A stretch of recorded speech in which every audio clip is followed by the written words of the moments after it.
ஓம் சாய்ராம். என் அன்பு செல்லமே, என் அன்பு தங்கமே, எல்லோரும் உன்னை அடக்கி வைக்கிறார்கள். உன்னை சுதந்திர பறவையாக யாருமே இங்கு பறக்கவே விடுவது கிடையாது.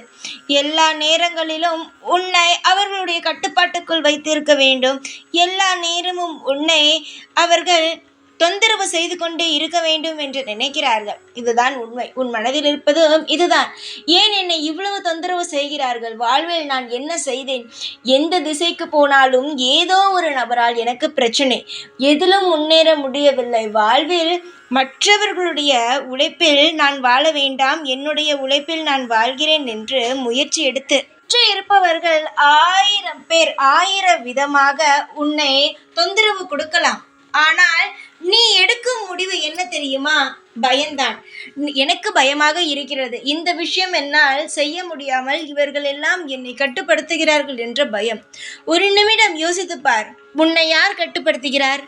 எந்த ஒரு வேலையும் செய்யாமல் உன் வாழ்வில் உன்னை எவனோ ஒருவன் எந்த ஒரு விஷயத்திலும் எந்த ஒரு நாட்டமும் இல்லாதவன் உன்னை தொந்தரவு செய்கிறான்.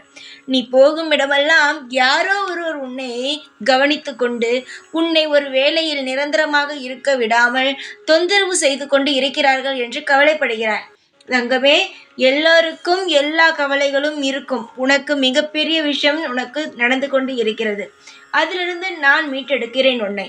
யாரும் உனக்கு எந்த தொந்தரவும் செய்யாமல் வாழ்க்கையில் எப்பொழுதுமே நல்லபடியாக நீ போகும் இடமெல்லாம் ஏதாவது உதவி கிடைக்கும்படி, எல்லா நேரத்திலும் உனக்கான சந்தோஷம் கிடைக்கும்படி நான் வேலை உனக்காக செய்து தருகிறேன்.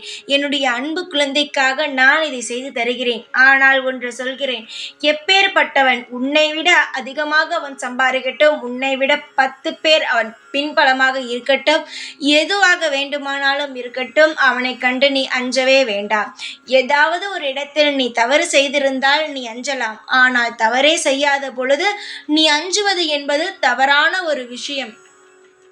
நம் தவறு செய்திருந்தால் அஞ்சலாம். தவறு செய்யாத பொழுது எந்த இடத்திலும் தலை குனிய வேண்டும் என்ற அவசியம் இல்லை. உன் மீது தவறு இல்லாத பட்சத்தில் நிமிர்ந்து யார் உன்னை பார்த்து பேசுகிறானோ அவனுடைய கண்ணை பார்த்து நீ பதில் சொல். நிச்சயமாகவே சொல்கிறேன், பயம் இருக்கும் இடத்தில் எவனாக இருந்தாலும் அங்கு சில பிரச்சனைகளை உருவாக்கத்தான் பார்ப்பான். நீ ஏன் நன்றாக யோசித்து பார். தைரியமாக இருப்பவனிடம் எந்த பிரச்சனையும் வராது. ஆனால் ஒவ்வொரு விஷயத்திலும் பயப்பட்டு தயங்கி நின்று ஒரு வேலையை செய்பவனிடம்தான் உன் சுற்றி இருப்பவனே வந்து தேவையில்லாத வம்புகளையும் தேவையில்லாத விஷயங்களையும் அவன் அப்பொழுதுதான் செய்வான். அதனால் நான் ஒன்று சொல்கிறேன், ஏதாவது ஒரு புதிதாக ஒரு இடத்திற்கு செல்கிறாயா? அந்த இடத்தில் நீ என்ன செய்? ஞாபகம் வைத்துக்கொள், அந்த இடத்தில் நீ என்ன செய்ய வேண்டும் என்றால், தைரியமாக உனக்கு உள்ளுக்குள் பயம் இருந்தாலும் வெளியில் காட்டும் பொழுது எல்லா விஷயத்திலும் நீ தைரியமானவள் என்பதை நீ காட்டிக்கொள்ள வேண்டும். உன்னுடைய பலத்தை, உன்னுடைய பலவீனத்தை எப்பொழுதுமே, முக்கியமாக உன்னுடைய பலவீனத்தை வெளியில் யாருக்கு நேராகவும் காட்டிவிடாதே. நீ சிரித்தபடி சந்தோஷமாக இரு. ஏதாவது உனக்கு தெரியவில்லை என்றால் மட்டும் யார் உனக்கு நெருக்கமாக இருக்கிறார்களோ அவரிடம் போய் கேள். உன்னை தேவையில்லாமல் சங்கடப்படுத்தும் நீ பேசவே வேண்டாம். உன்னை சுற்றி ஏதாவது ஆபத்து வந்து கொண்டு இருக்கிறது என்றால் அதை நான் பார்த்து கொள்கிறேன். நிச்சயமாகவே நான் பார்த்து கொள்வேன். வாழ்நாளில் நீ மிகப்பெரிய ஆளாக மாற உள்ளாய். அதனால் எந்த ஒரு நிலையிலும் சோர்ந்து போகாமல் சந்தோஷமாக மன அமைதியுடன் உன்னுடைய செயலை செய். நீ வெற்றியாளனாக மாறுவது உன் கையிலேயே உள்ளது.